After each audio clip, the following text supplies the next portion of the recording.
अस्सलाम वालेकुम friends, welcome back to top smarties. Drama serial Aapa Shamim Abdul बारी जो कि कशफ के साथ नाराज़गी की वजह से काफ़ी परेशान है, इसलिए तो उसके लिए बुके लेकर आया।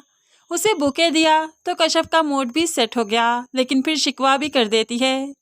ये सब कुछ अब्दुल बारी आपा शमीम की वजह से हो रहा है। वो नहीं चाहती कि हम एक होकर रहें। ऐसे में तो अब्दुल बारी भी भड़क गया। कशफ, तुम्हें और कोई काम नहीं उनके खिलाफ बात करने के? उन्होंने तो कभी ऐसी बातें नहीं की। अब गुस्से से कशफ यहाँ से उठकर जाने लगी तो अब्दुल बारी भी हाथ पकड़ लेता है और फिर उठ खड़ा हुआ। अब तो दोनों में बहस चलने लगी, तकरार होने लगी कि कशफ जिसकी तबीयत खराब है, जो एक्सपेक्ट कर चुकी है, इसलिए तो इस आवाज़ से घबरा सी जाती है, यहाँ बेड पर गिर गई। अब्दुल बारी को कुछ समझ ना आया, चीखते हुए अपनी बहन को आवाज़ें देने लगा। ऐसे ही जब शमीम आपा आई, वो भी एक नर्स रह चुकी हैं, उनका भी तजर्बा है। आते ही जब उन्होंने कशफ की नब्ज़ पर हाथ रखा तो फ़ौरन पता चल गया कि कशफ उम्मीद से है, माँ बनने वाली है। यहीं पर आपा शमीम जैसे साकत हो गई, एकदम से अब्दुल बारी को कहने लगी, अब्दुल बारी, तुम तो बाप बनने वाले हो, तुमने हमें बताया भी नहीं। क्या इतने गैर हो गए हम लोग? अब यहाँ पर अब्दुल बारी खुद दंग रह गया। आपा, मुझे नहीं मालूम, कशफ ने मुझे भी नहीं बताया।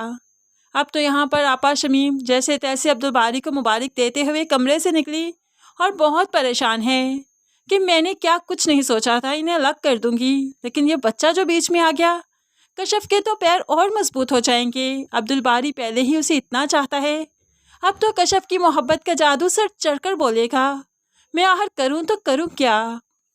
कशफ को होश आया तो अब्दुल बारी शिकवा करता है कि जो बात तुम्हें मुझे बतानी चाहिए थी, बाजी शमीम से पता चली मुझे।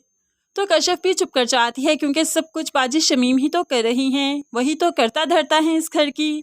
उनसे मालूम पड़ गई तो क्या ही बुरा हुआ। लेकिन अब्दुल बारी अपनी औलाद के लिए बहुत पॉजेसिव है, इसीलिए तो कशफ को अपने हाथों से खाना खिलाता है, उसकी नाराज़गी दूर करना चाहता है। अब के बार कशफ भी अब नाराज़गी ख़त्म कर ही देती है। लेकिन भला आपा शमीम को ये सब कुछ कैसे गवारा? वो तो यहाँ पर आ जाती है, आकर कशफ के सामने हाथ जोड़कर ड्रामा करते हुए माफ़ी मांगने लगी। कशफ, आज तक जो कुछ भी हुआ, तुमसे मैं माफ़ी मांगती हूँ। प्लीज़ आइंदा ऐसा कुछ नहीं होना चाहिए। घर का माहौल अच्छा रखते हैं ताकि आने वाला मेहमान भी अच्छा हो, हेल्दी हो। अब्दुल बारी ने बहन को इस तरह देखा तो तड़प सा गया, जल्दी से उठकर बहन के हाथ पकड़ लिए। आपा, ये क्या कर रही हैं आप हमें शर्मिंदा मत कीजिए। कशफ आइंदा आपके साथ ऐसे बिहेव नहीं करेगी जैसे पहले करती थी। मैं जानता हूँ सारी गलती कशफ की थी। कशफ को तो फिर से गुस्सा आ गया, फिर से अब्दुल बारी से नाराज़ हो गई। लेकिन यहाँ पर कशफ को अक्लमंदी से काम लेना चाहिए। जैसे आपा शमीम गेम खेल रही है, हमें लगता है कशफ को भी स्मार्टली ऐसे ही अब्दुल बारी के मुंह पर अच्छी बनी रहे, बाजी शमीम को अच्छे लफ्ज़ों में याद करे, उनसे अच्छी तरह से बात करे, लेकिन फिर अब्दुल बारी के बाद वो भी साजिश करे, वो भी इसी तरह से करे जैसे कि शमीम कर रही है, क्योंकि जैसा मुंह वैसा ही थप्पड़ लगे तो बहुत अच्छे से लगता है। दूसरी तरफ जब कशफ के वालिदैन को मालूम पड़ा कि कशफ उम्मीद से है तो सभी काफ़ी खुश थे। सायरा तो कशफ के घर आने पर उसके लिए जश्न की तैयारी करने लगी, उसके लिए केक बनाने लगी।